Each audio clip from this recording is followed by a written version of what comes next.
Добро вечер. На жешко столче во топ тема на ваша страна вечерва е вице-премиерката и министер за одбрана Радмила Шекеринска. Добро вечер. Добро вечер. Така одговара вечерва на прашањата на моите колеги, новинарите Зоран Димитровски од неделникот Фокус, Билјана Секуловска од Нова ТВ и Зоран Ќука од Радио Слободна Европа. Добро дојдовте во топ тема.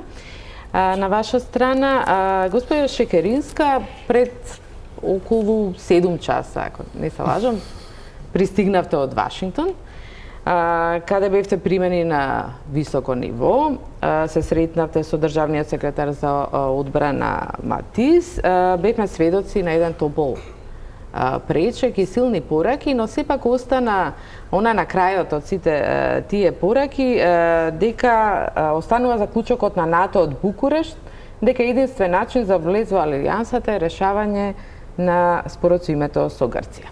За разлика од 2008 година, кога имаше навистина силна американска поддршка на самитот, иако неуспешна за жал на крај, сега ова реченица што ја прочитав од изјавата на Матис звучи малку воздржано.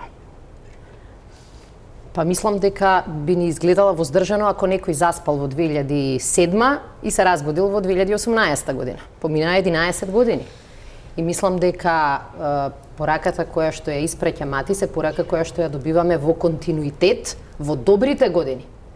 Затоа што вистинскиот проблем што и се случи на Македонија е што на заклучокот на самитот во Букурешт 2008 се надоврзаа заклучоците од самитот во Варшава, каде што практично проблемот со името беше ставен како втор услов. Прв услов беше дека Македонија мора да се справи со проблемот што не ги исполнува основните политички НАТО услови. Слобода на медиуми, владење на право, независност на институциите, добри меѓуетнички односи и добри добрососедски односи. И практично она што мислам ни дека мораше и требаше да ни биде приоритет како на влада од првиот ден е како овие новододадени слабости на Македонија да ги елиминираме и да го исчистиме просторот во кој што ќе биде јасно дека Македонија ги исполнува условите за членство во НАТО. Зошто иначе ние толку сериозно би преговарале со грците околу проблемот со името, доколку тоа не ни зависи почетокот на преговори со Европската Унија и поканата во НАТО. Мислам дека си отвараме прашања кои што знаеме каков е одговорот. Она што е важно е дека во 2014 година, значи неколку години после Букурешт, членките на НАТО го сменија планот, го сменија пристапот кон отворените порти. Од 2014 во заклучоците на НАТО самитот стои една голема воздржаност околу тоа дали алијансата треба воопшто да се шири. И тоа беше предизвикано поради првите најави околу новата руска улога, особено во делот на Украина и така натаму. И 2015 Црна Гора ги почувствува проблемите и заради тоа имаше навистина успорени одлуки дури во поглед на Црна Гора. Значи нашата цел од 1 јуни минатата година е да ги подсетиме членките на НАТО зошто нивната политика на отворени врати е паметна и оправдана. Зошто таа е многу важна за Македонија, зошто е важна за регионот и зошто Македонија бара од нив поддршка. Веќе барањето од типот поддржиме затоа што си ми пријател не функционира. Мислам дека главните поенти од јавната изјава на секретарот Матис беше она кога кажа дека вредностите на НАТО сега ги гледаат во Македонија. Слобода, права, владење на правото. Демократија која што не се сведува само на избори секој 4 години. И дека тоа подсетување на вредностите на НАТО е важно и за земји како Македонија, важно е, како што рече тој, дури и за земјите кои веќе се во НАТО. Дозволете, тука еве да направиме една споредба, беа Могерини и Хан во Скопје и нивниот оптимизам, речиси, беше еуфоричен. Сега вие во САД гледаме една воздржаност. Дали има некаква разлика меѓу инволвираноста, да речеме и поддршката, американската поддршка и она што во моментот ја добиваме од европските? Јас би ви ценела да можам добро да ви одговорам, да ве прашам каде се чита таа воздржаност. Заради тоа што американската политика кога е воздржана, знаете што прави? Молчи. Не повикува на средби. Во последниот период средбите кои што можеа да се добијат во Пентагон беа на земји членки на НАТО, околу кои што имаат прашања како сојузници во рамки на НАТО. Ако се воздржани, зошто воопшто би си отварале проблем со средби на кои што знаат дека ќе се дискутира за членство на НАТО? Така што, затоа велам, јас не можам таа да ја дешифрирам воздржаност која што ја најавувате.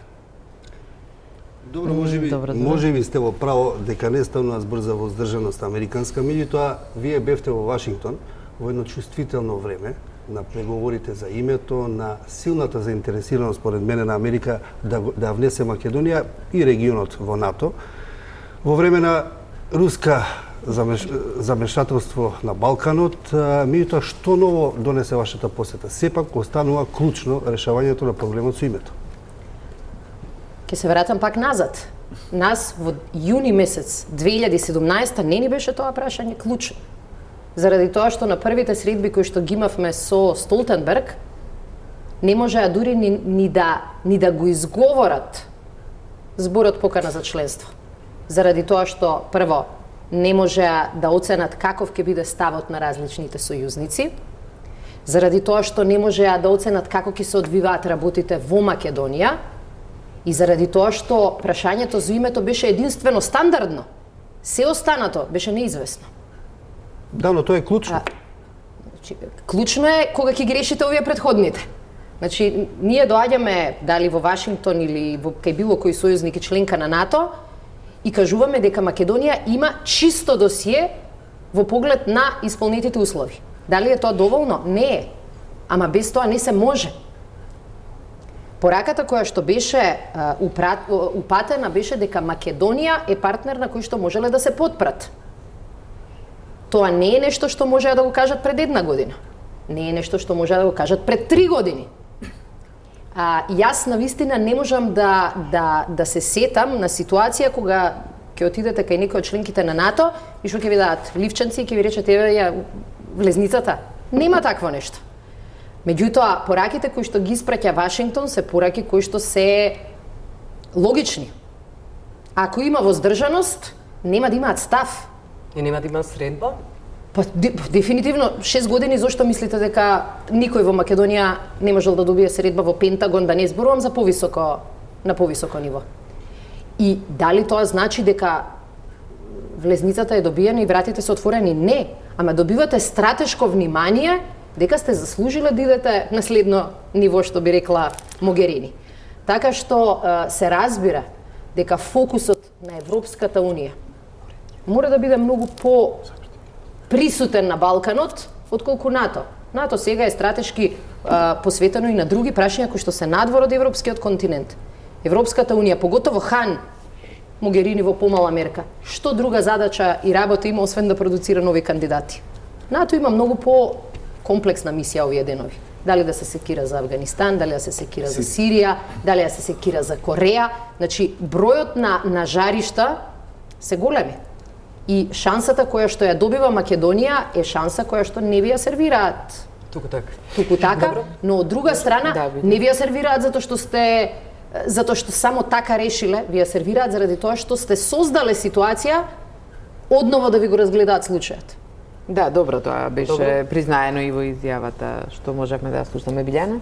Да, постои ли интерес кај американската администрација да се вклучи со еден вид на дипломатски булдожери? Дали постои интерес и од македонската страна? Заев тоа веќе го најави во некој од чувствителниот дел, така речен, од преговорите за името.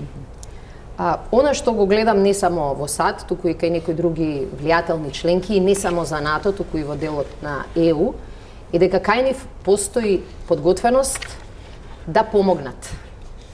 И дилемите кои што постоја во минатото беа кој тип на помош ќе ги бутне двете држави поблиску до решение, а кој тип на помош може уште повеќе да ги оддалечи.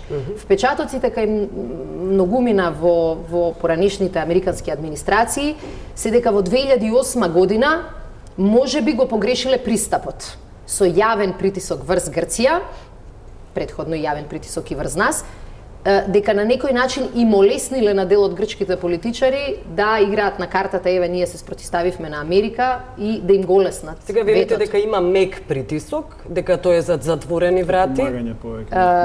Јас не мислам дека станува збор за притисок, но мислам дека сериозно охрабрување и до нас и до Грција ќе има и има.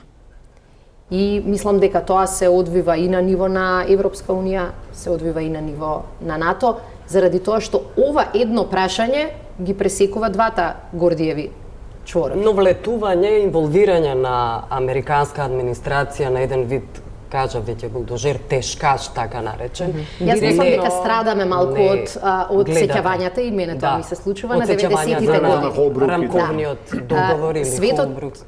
Светот е променет, Америка е променета, регионот по важност е променет и нивниот впечаток што функционира во вакви ситуации е дека друг тип на ангажман е подобар. Јас се сеќавам дека сличните очекувања ги имаше дел од нашата јавност и во поглед на нашата домашна криза. Не знам колку пати јас го добив прашањето кога тешкаш ќе се вклучи во преговорите помеѓу тогашната власт и тогашната опозиција за да се разреши проблемот. Се види дека прекинам се извинувам, но зборот тешкаш не го измисливме ние новинарите, туку дојде од владини извори. Да, Заев, премиерот директно дека можеби во чувствителен момент на преговорите ќе се вклучи некој од тешкашите што ќе помогне. Тоа беше формулацијата. Изгледа дека токму сега е таков момент. Она што е различно и затоа велам Холбрук на пример, Пердју овдека во 2001 година, не беа само тешкаши зад сцената. Беа прво видливи. И пред се видливи, со изјави, со притисок кој што беше многу јавен и кој што беше по мене сразмерен на кризата која што владееше. Војна, конфликт, жртви. Тешкашите не мора да ни бидат видливи секој ден. Добро, кој беше еден од таквите условно речено тешкаши, иако имаше нели позицијата во State Departmentот, па Вес Мичел го наследи, видовме дека тој беше и во Скопје, беше и во Атина. Мене ме интересира како вие, бидејќи нели бевте во Вашингтон, разговаравте таму со вашиот колега, господинот Матис, како изгледаат тие разговори, се разбира, не сакам детали, туку како изгледаат тие разговори? Дали таму тие сакаат да слушаат од нас, да ние кажеме што сме направиле и зошто заслужуваме да влеземе во НАТО и зошто заслужуваме американска поддршка, или имаме и од нивна страна убави зборови на, да речеме, поттикнување, охрабрување и на она што сме го направиле досега, па да не пофалат за нешто. Како изгледаат тие разговори? Ако споредувам со други средби, во принцип зависи од човекот. Имате соговорници кои што повеќе сакаат да слушаат, имате соговорници кои што повеќе сакаат да го кажат своето мислење. Она што за мене беше вака впечатливо и мислам дека одговара на профилот за кој сум читала или сум слушала, и дека буквално после јавните изјави секретарот буквално го каже истото што го потребивме. Сега вика сакам да бидам малку во listening мод, во мод за слушање и сакам да ги чујам аргументите и размислувањата. Но при крајот на состанокот, како продолживме тема по тема, и самиот констатираше дека во најголемиот дел од заклучоците, констатациите, во принцип имавме слични белешки. Што мислам дека е важно? Прво, согласноста дека Македонија е подготвена за членство во НАТО. Второ, согласноста дека Македонија направи неверојатен напредок за една година. Значи немаше, верувајте, соговорник во Вашингтон кој што не подцрта дека е навистина неверојатно кога ќе ги анализирате колку промени се случија за цела година. Во петокот кога бев во Вашингтон, точно се наврши една година од настаните на 27 април. И третата констатација која што мислам дека е за нас многу важна, тоа е оценката на секретарот за одбрана на Америка дека успехот во Македонија е важен за регионот, но дека успехот во Македонија е важен и за САД и за НАТО алијансата. Дали го разгледувавте неуспехот евентуално за кого ќе биде важен и какви последици ќе има? Да, мислам дека е лесно да се собере 2+2. Во дипломатски ракавици, да, и во дипломатски, и во мисечини директни дел од изјавите беа, вие знаете, и јавни. Факт е дека вакуумот во Балканот секогаш скапо ги коштал нашите сојузници, нас највеќе. И констатацијата која што беше дел од неговата првична изјава, дека Македонија никогаш не калкулирала со своите стратешки одлуки, дека не ги менувала ставовите околу својата стратешка ориентација, дека тоа не е незабележено. Или како што спомна и во јавната изјава, не го земаме ова здраво за готово. Не го земаме како нешто што се случило и ние поминуваме.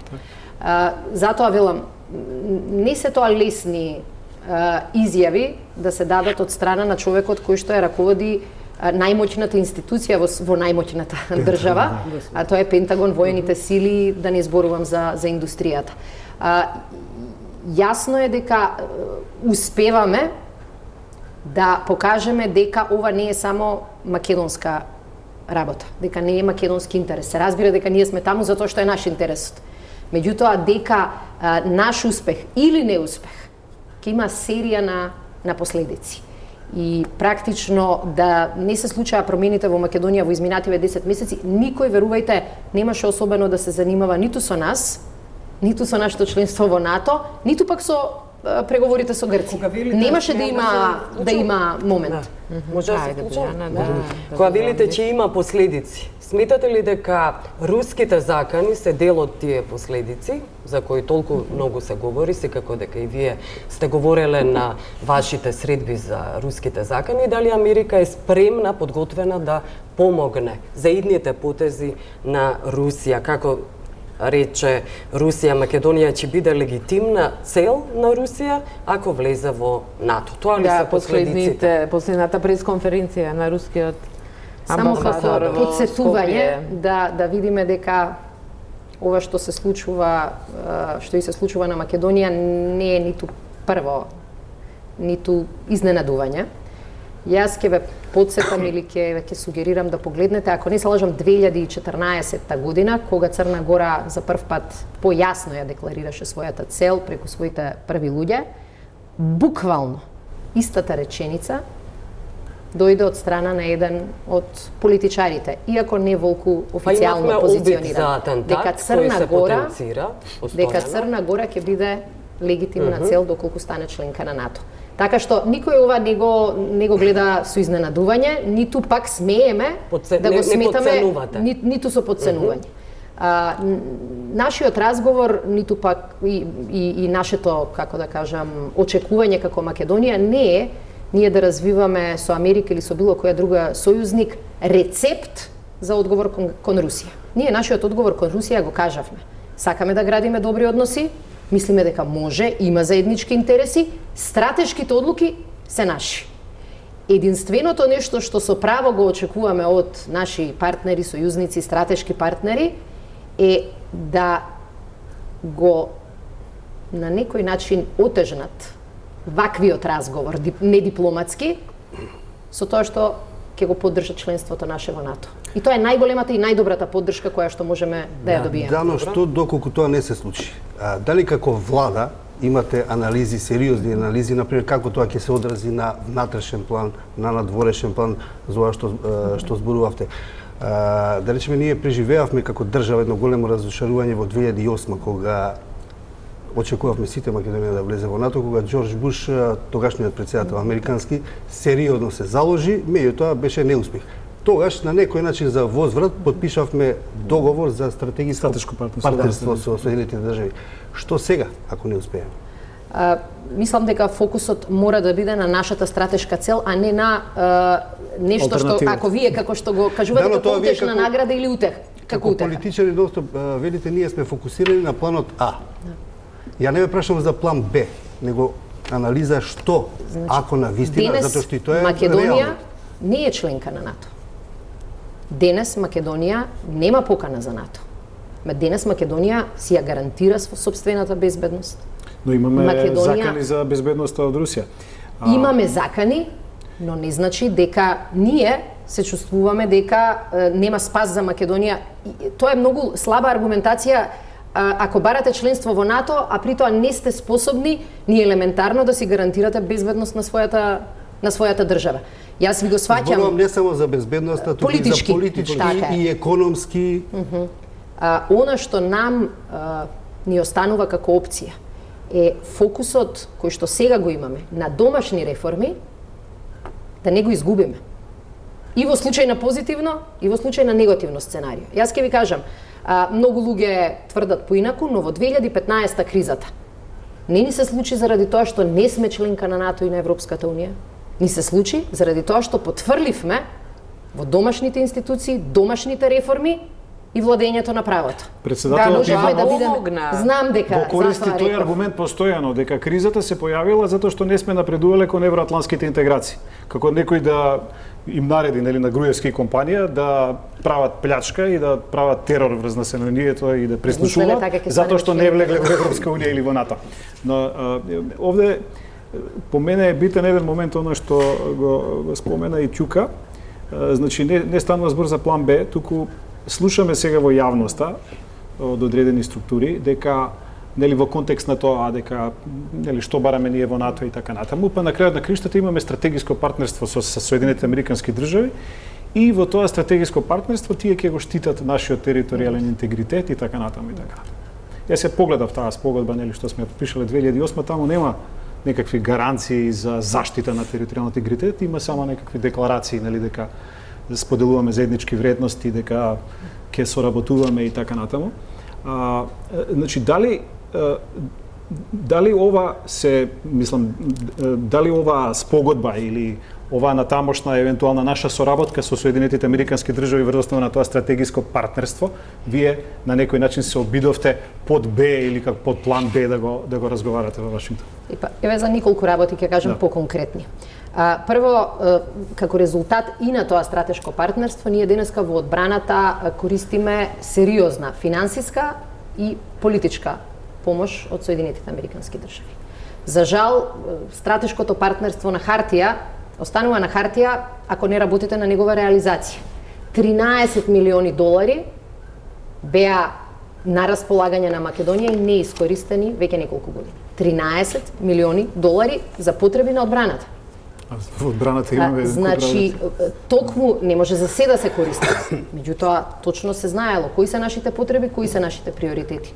Во последниве 10 месеци се фокусиравме на тоа, не само да зборуваме убаво за политичките и воените теми, туку да ставиме на хартија и 13 од овие 13 милиони долари веќе можеме да ги користиме како резултат на таквата работа. Како резултат на тоа стратешко партнерство, одбранбените реформи ги работиме заедно со тим од Соединетите Американски држави и од Велика Британија. И не случајно во изјавата официјална, јавната на секретарот Матис стоја пофалби и во делот на одбранбени реформи и во делот на она што го најавуваме како финансирање на одбраната.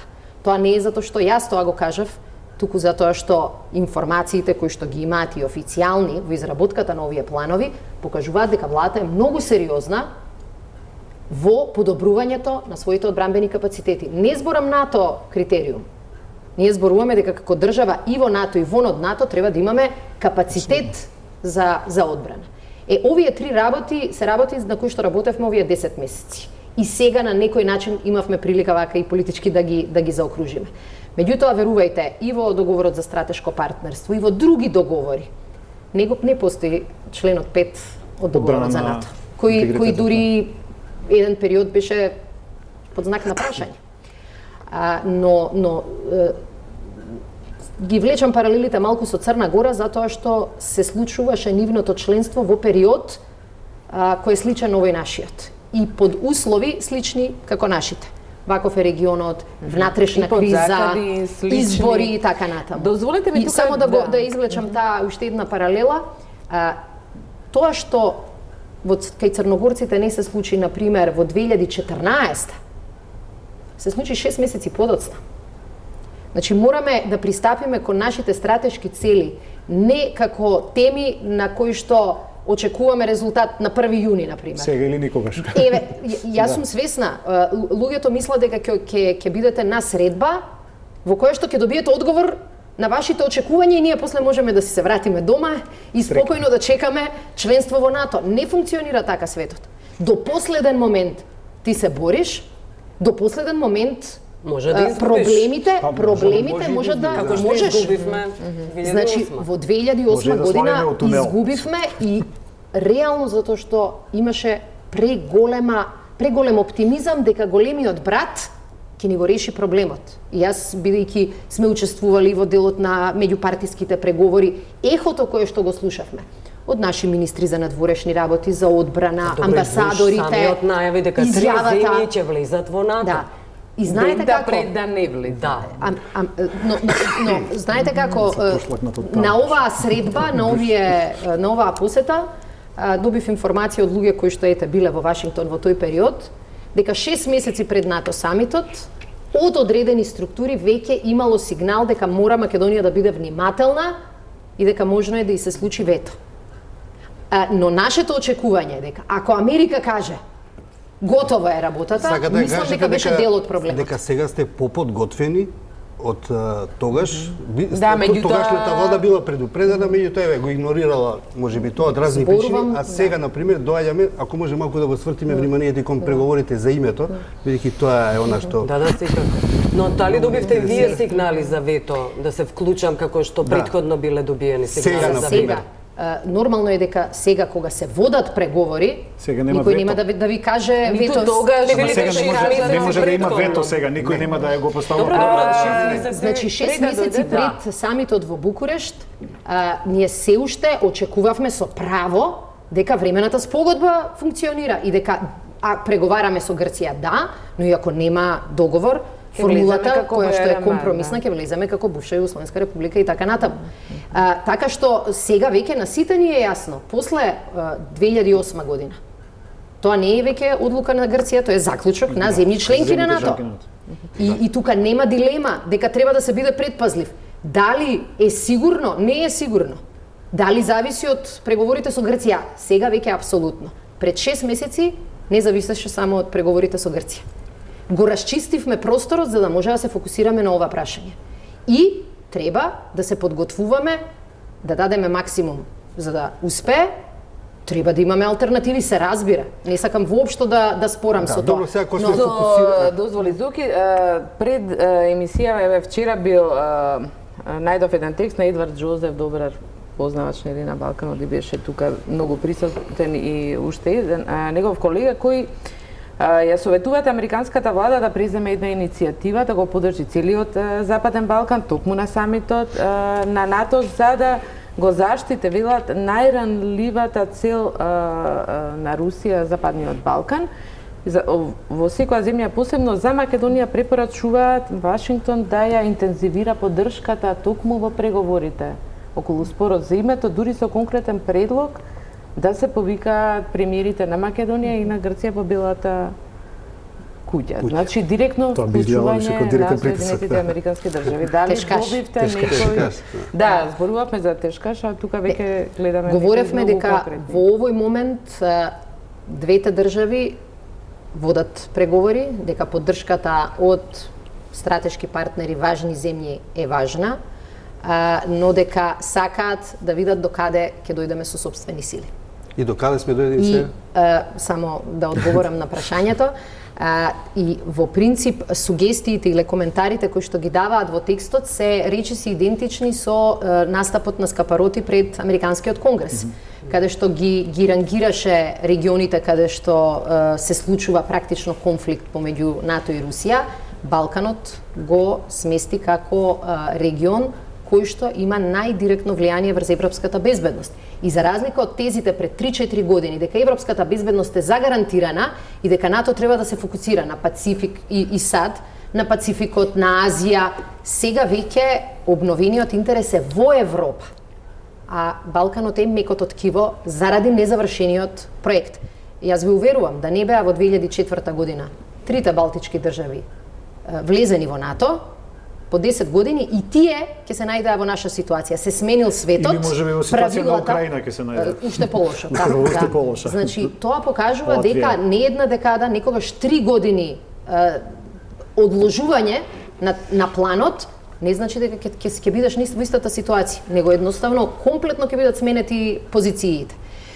Сега вие ме прашувате докаде се преговорите. Значи, крајните фази на секој преговори се најтешки.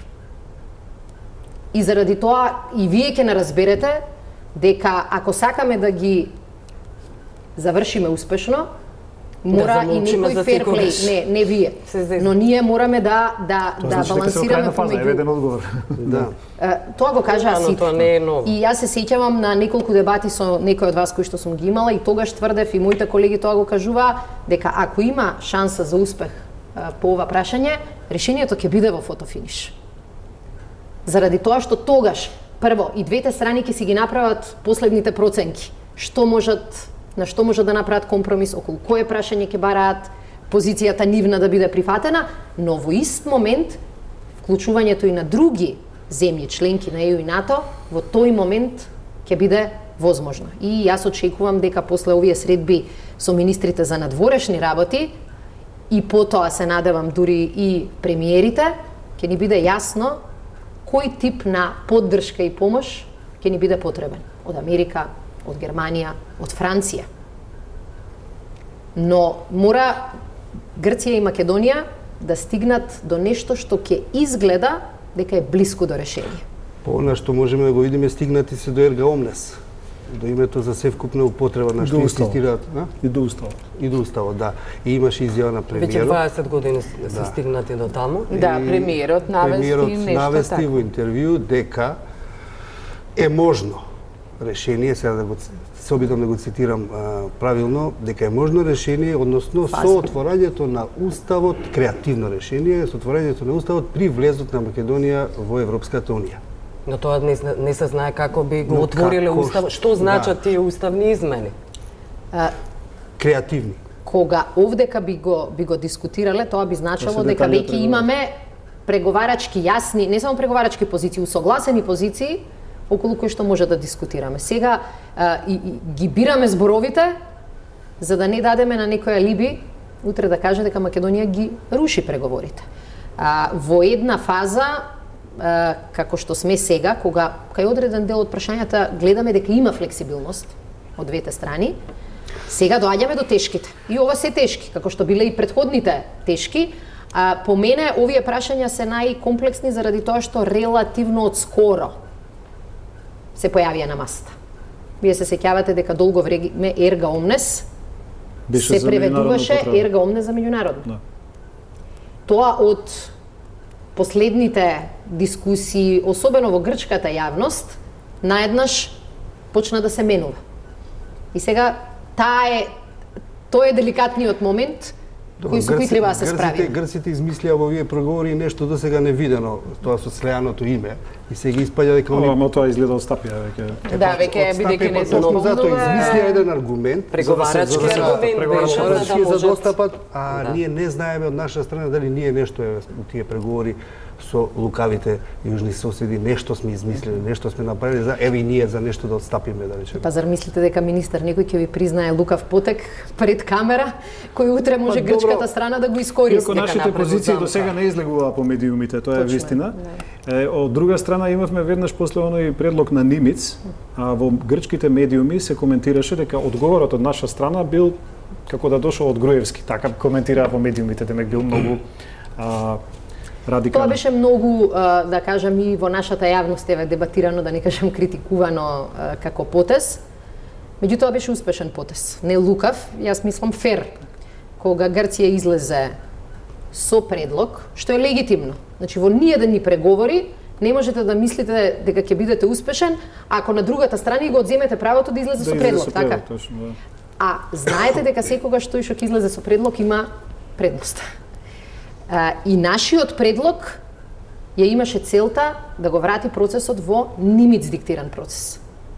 И се успеа во тоа. Што се случи, да. Добро, вели Кодзијас, како вели тој, дека од вселената се гледа дека Грција нема да биде виновна ако пропаднат преговорите. Сега да го цитирам него, да тоа го значи дека и таму се води дискусија. Што гледате вие од вселената? Дека Македонија... Од Марс, од Јупитерот. Да, дали Македонија ќе биде виновна, односно Грција ќе биде виновна?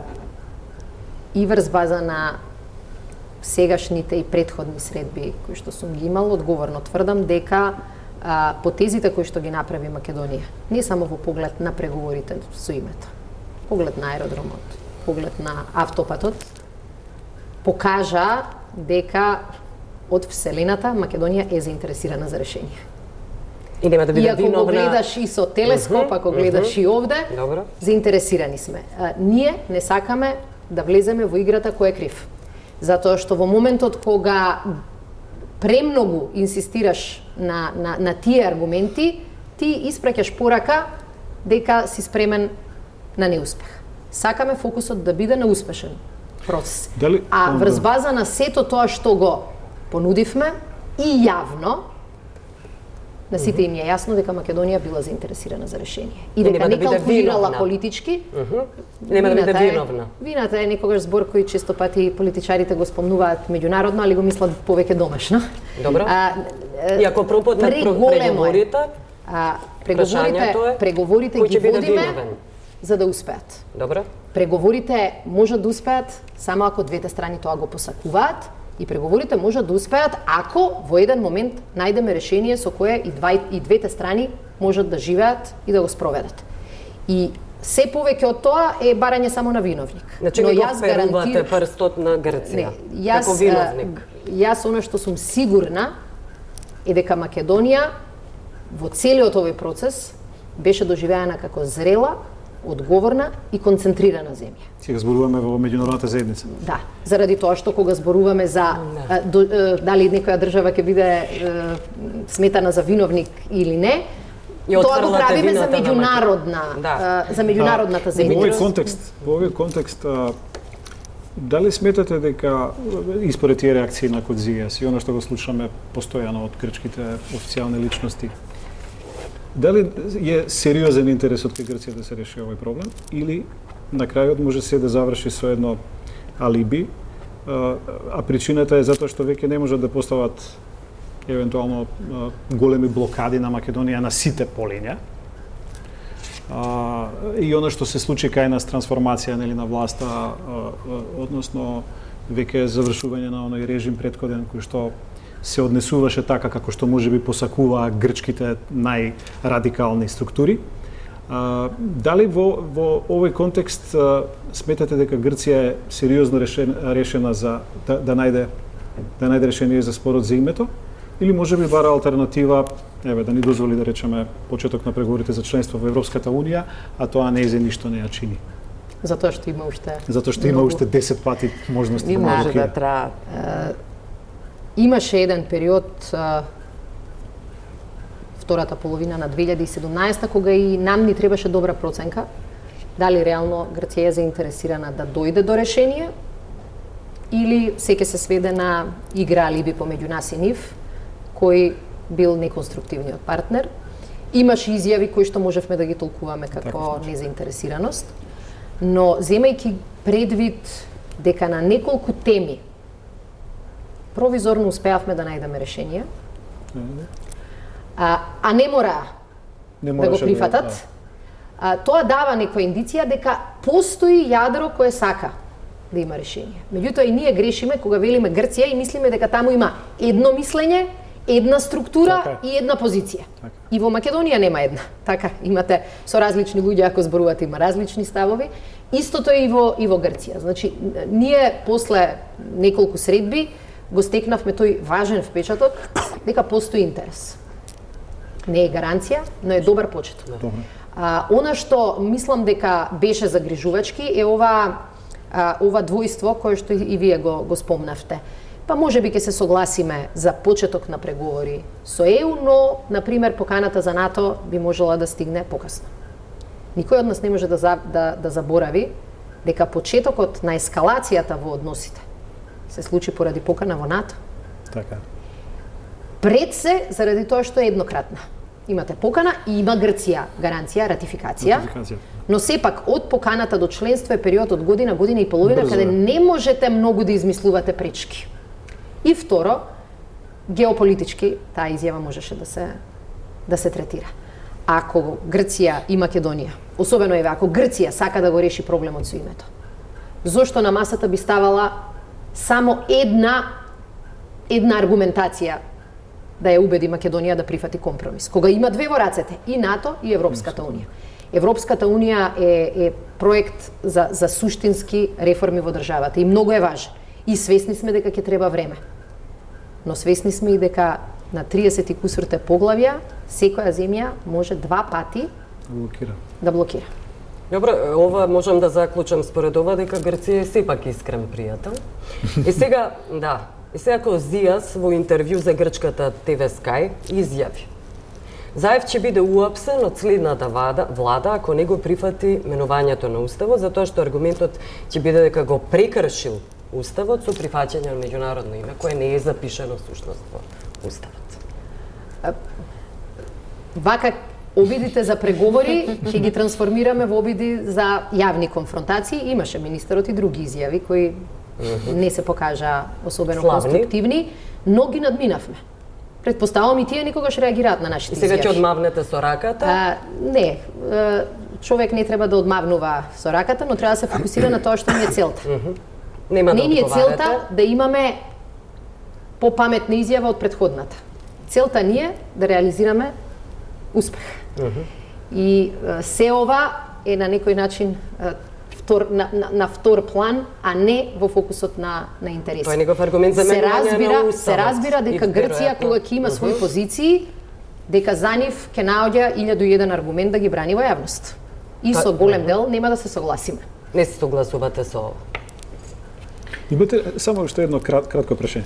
Имате ли впечаток, бидејќи се создава сега некакво размислување во јавности во грчката и во македонската, дека преговориве нема таков оптимизам како да пропаѓаат и така натаму? Имате ли вие однатре, бидејќи ги следите, таков впечаток или не е баш така, може да се случи пресврт позитивен? Тоа се типични осцилации во секој, дури и поедноставни преговори. Значи немате во преговорите линија која оди само нагоре и оптимизмот расте. Не, имате подобри средби, имате пооптимистички изјави, имате ситуации каде што ќе дојдете и ќе си ја тестирате, ќе си го тестирате трпението, ќе си ја тестирате решеноста на одредено прашање да издржите. И мислам дека барометарот малку треба да ни биде повнимателен и малку поотстрана. Нема ова да се реши со дневна изјава.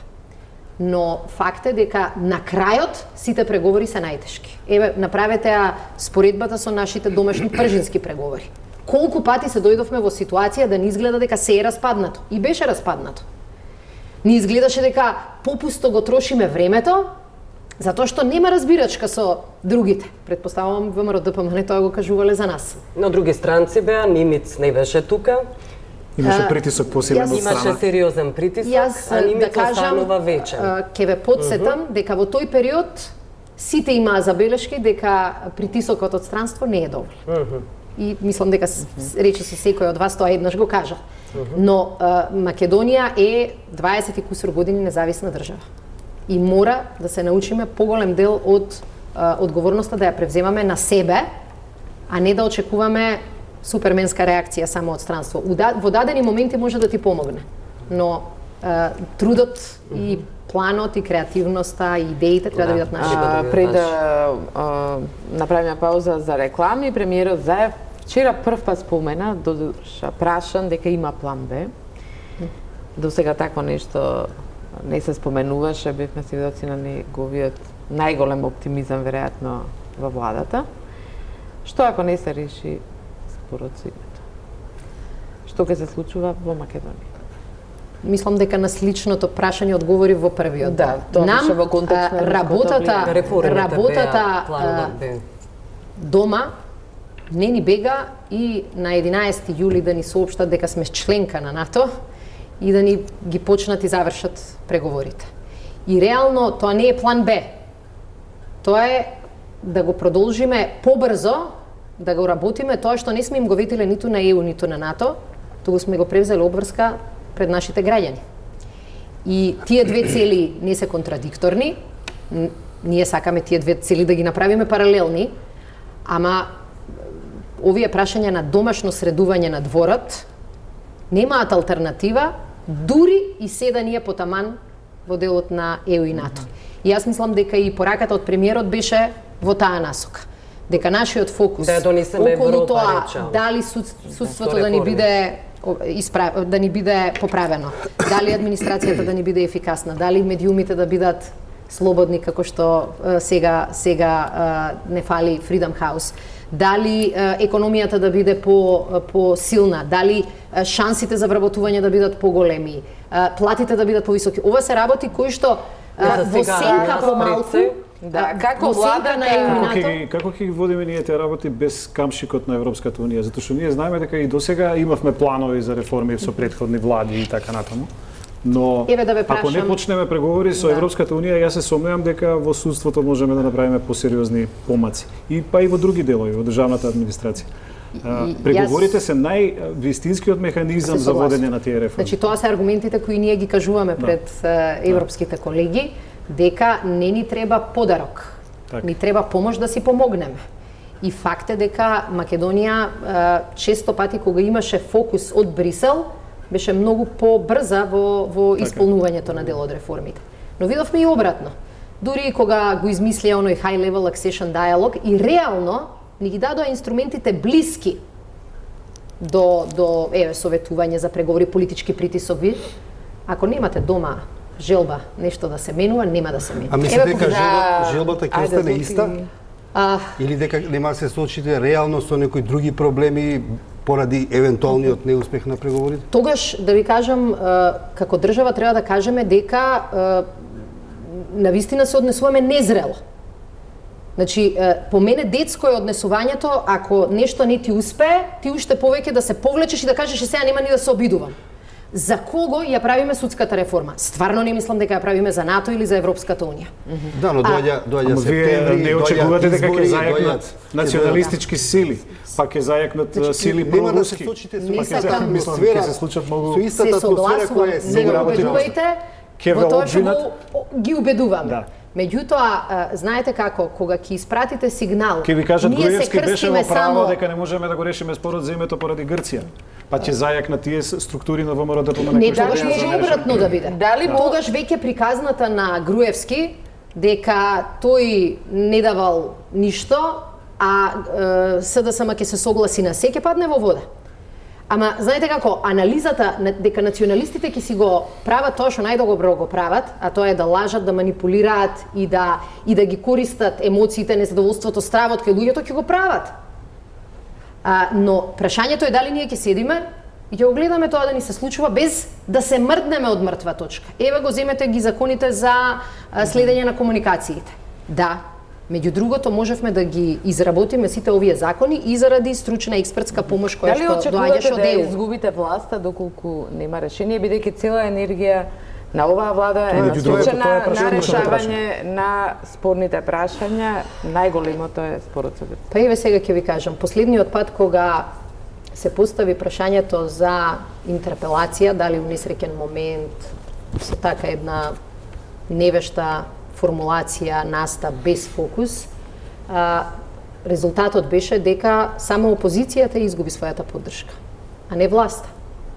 Власта го зајакна своето мнозинство после изборите и после локалните избори. Истиот страв беше претходно и со сеќавате договорот за Бугарија, дека може да не чини, да, и ние реално го анализиравме тоа, дека може да не чини на локални избори, така натаму, дека националистите ќе се обедина, дека ќе не нападнат сега и од таа карта. Па не испадна баш така. Јас мислам дека е позиција на тоа градење на позиција на слаба држава и слаба влада, кога ќе излезе пред јавноста или пред европјаните или пред НАТО и ќе каже знаете како, ако ова не се случи, пропаднавме. Мислам, би посакал човек такви преговарачи од другата страна. Затоа не ја користиме таа формулација. Нашите клучни ветувања, вратете се назад на кампањата. Европска унија и НАТО не ги спомнувавме, затоа што ние сметаме дека тие се инструментот за да дојдеме до главните цели, а главните цели се реално нормален, по-слободен и по-квалитетен живот. Дека одговорот е не на моето прашање. Јас ви одговорив многу директно, не. Заради тоа што во овој период, но не е важно. Не, прашањето беше дали се плашите дека ќе изгубите власт. Тука мораме да направиме. Ние ако се плашевме за губење власт, ние најдобро ќе беше никој од овие прашања да не ги третираме. И ќе се возевме на картата. Да, тоа е. Ако сте тоа е така И тука најсигурно. правиме една куса пауза за реклами и се враќаме да ја довршиме дебата. Гледате топ тема на ваша страна, на Жишко Столче, вице-премиерката и министер за одбрана Радмила Шекеринска.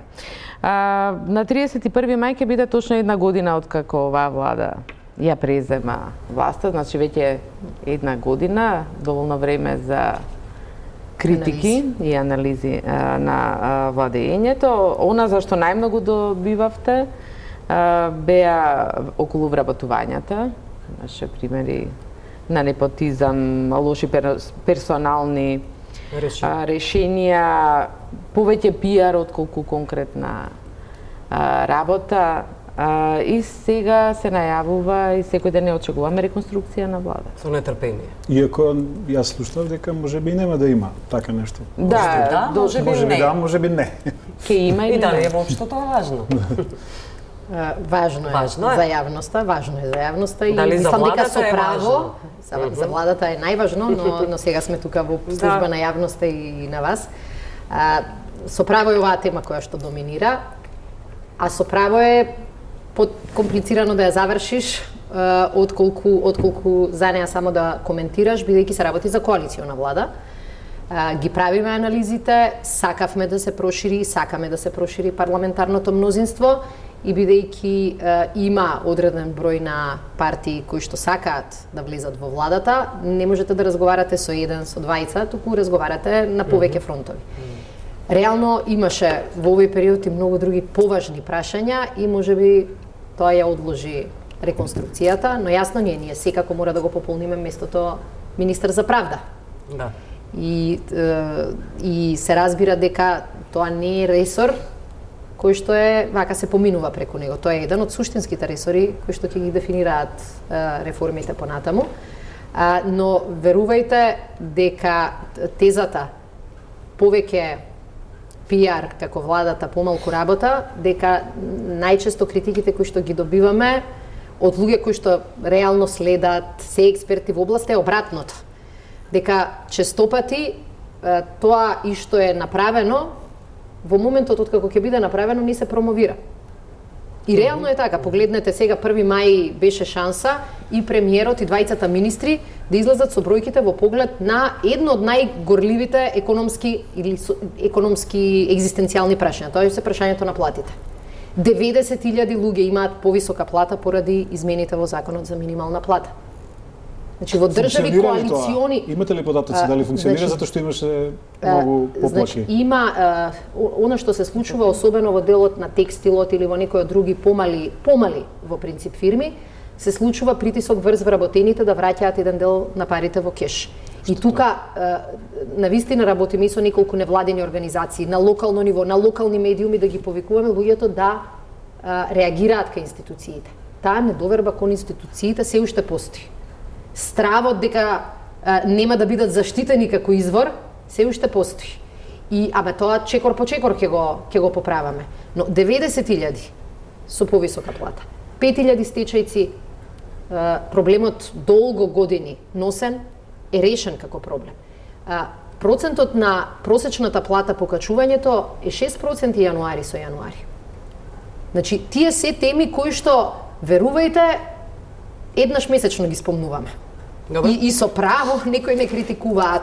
Мислам дека дозволивме многу често, и тоа е наша грешка како влада, странична тема да ни стане главна тема. Од типот пиар тимови и така натаму. Тоа е наша грешка. Но верувајте дека голем дел од тој беше поврзан со митови. 120 луѓе работеле. Добре, ја не би рекол дека не го спомнувате многу често, малку дека го спомнувате, тоа го има скоро секој ден. Колку се вработиле, колку е реална платата покачена. Меѓутоа спомнавте, Зоран праша колку е реалното сето тоа. Значи има тука две прашања. Дали тоа покачување е реален одраз на порасна економија која се уште е многу мал, или на животните трошоци, или второ прашање што произлега од ова што го зборевте, мене што ме интересира, дали некој конкретно, имате ли некакви податоци, се пожалил конкретно некој или само се останато у сферата чекор по чекор одиме. Мислите дали се пожалил некој за неисплатена? Да, има реакции сега, со име и презиме граѓани, тој не е имало реакции и инспекцијата, јас знам барем за 1 до 2 случаи во Источна Македонија во текстил каде што и реагира, но сега ќе ви кажам, на вашето директно прашање, дали е тоа само на зборови или реално, кога зборуваме за 6% покачена просечна плата, таа е исплатената плата. Таа не е нешто на хартија, таа не е нешто закон, него реално порастот на платите просечно во однос на јануари минатата година е 6%.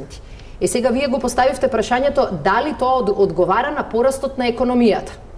Не. Но моето мислење е дека порастот не, сега ќе ви кажам. Порастот социјална. Значи не е коректно во Македонија да се тврди дека единствен начин платите да почнат да растат е ако толку расте и економијата.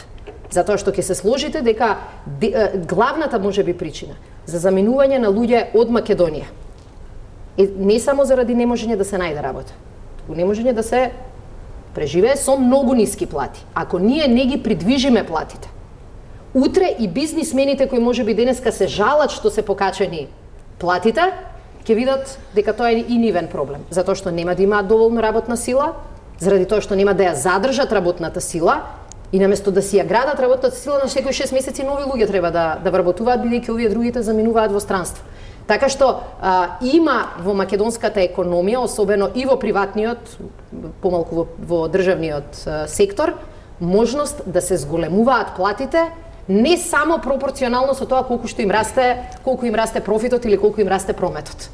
Добро, а може ли, заради тоа што акцентот на реконструкцијата го ставате на новите коалициони партнери, и сега се согласувате ли со неопходноста сепак да има реконструкција и кои министри сметате дека би можеле да паднат во немилост со таа реконструкција, односно со кои вие сте незадоволни? Мислам дека треба да има реконструкција. Значи ги ставаме на страна новите партнери. Да. Мислам дека треба да има реконструкција заради тоа што можеме да добиеме и подобра коалиција, која што ќе биде посилна, да добиеме и подобра композиција во владата. Тоа ќе ни биде и целта. Секое друго сега лицитирање со тоа кој повеќе или мислам тоа се стварно проценки кои што прво треба да ги соопшти премиерот од мандатот. Добро, дали има министри кои не ги исполниле вашите очекувања? Ова е дипломатско прашање и може дипломатски да одговор. Дипломатски ќе одговорам дека јас реално мислам дека поголемата слабост на оваа влада се одредени функционери отколку министри. Меѓутоа, реконструкцијата на влада е добра шанса не одредени луѓе да завршат во немилост, како што рековте, туку едноставно да кажеме ни треба ваква екипа за вакви резултати. И не мислам дека е крај на светот за било кој од нас и да си и да не си во владата. Тимот мора да продуцира постојано резултати. Мислам дека имаме време за уште по едно прашање и многу да поставам претходно што остана поврзано со вашата посета во САД. Што се случи со нашиот амбасадор? Исчезна некаде? Бидејќи знаеме дека со него имате вака долго време, барем тој така се однесува кон новата влада, има некакви своји видувања. Посредбата во Њујорк, посредбата во Њујорк кога даде оние изјави, меѓутоа не го видовме со вас. Имаше ли конкретна причина зашто тој не беше таму или ве игнорираше едноставно? Јас сакам за ова да разговарам со министерот за надворешни работи кога и тој ќе се врати од 4 трилатералата или 4 латералата. Факт е дека јас во Вашингтон во одреден момент помислив дека и немаме амбасадор, бидејќи не го видов ниту службено, ниту на почетокот, ниту на крајот на посетата.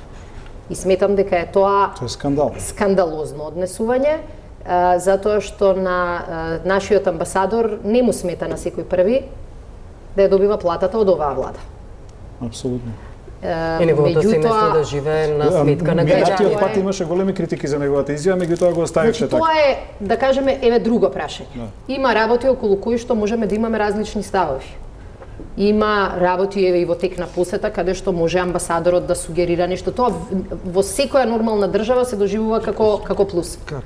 Меѓутоа, вие да одспиете посета во која што имате средба во Пентагон, која што не се случила во 6 години, мислам, тоа прво зборува за дипломатскиот калибар, но зборува и за неодговорноста кон вршење. Добро, тоа е соодветна политичка порака. Тоа е соодветна политичка порака. Знаете како, не дека страдавме заради отсуството, но сепак. Не, треба мерки да се преземат. Околу Русија, пред Атлантскиот сојуз, многу кратко, и вие, предпоставам ќе бидете кратки, покажавте евидентна загриженост. Гледаме, ве цитирам, гледаме зголемување на лажни вести, хибридни притисоци, одредени институции, лица се погодени. Само ме интересира кои се тие лица, институции, какви притисоци гледате? Притисоците се притисоци за кои што сте и вие сведоци. Значи, дел од дипломатските изјави не беа дипломатски изјави. Добро, кога зборувате за легитимни дозата на пристојност. Не зборуваме за прашање на пристојност, зборуваме за едно, да кажам, повисоко ниво на агресивност во настапот. Меѓутоа, факт е дека Македонија не е посебни институции, во последниве неколку години има и серија на лажни вести кои што се стимулира од некои регионални во главно портали, каде што во текот на кризата се шпекулираше дека во Македонија ќе почне војна, дека ќе влезат вооружени. Значи мораме тој тип на хибридна војна стана стандарден и на тој секоја држава мора да создава и сопствени капацитети како ќе се бори. И Ѓука за само кратко, од 1 до 5. Дали сте задоволни од тоа што го направивте за оваа година? 4. Ви благодарам на сите. Ние да ги кажеме оценките. Да, дозволите, молам. Твојата оценка? 2 плюс. 3 минус. Да. Тогаш требаше коректно да биде, или гостинот да дава оценки, или оние кои што еве може да бидат објективни. Меѓутоа, јас само уште нешто сакам да кажам. Мислам дека е многу едноставно кога се наблюдуваат процесите, да се наблюдуваат со посакуваната ситуација, а да не се наблюдуваат со реалната ситуација. Македонија за 10 месеци наша работа е да ги критикуваме. Се согласувам, ама затоа јас мене ми беше низгодно да давам оценка. На новинарите е да даваат оценка. Денот на слободата на медиумите. И мислам дека тука се случуваат разликите. Дали даваме оценка според тоа што посакуваме, или оценуваме врз основа на тоа каде сме биле. Не, оценката е за тоа што го имаме сега. Благодарам сите на учеството во емисијата. Тука е крајот на топ тема на ваша страна. Останете со Телма, имајте пријатна вечер.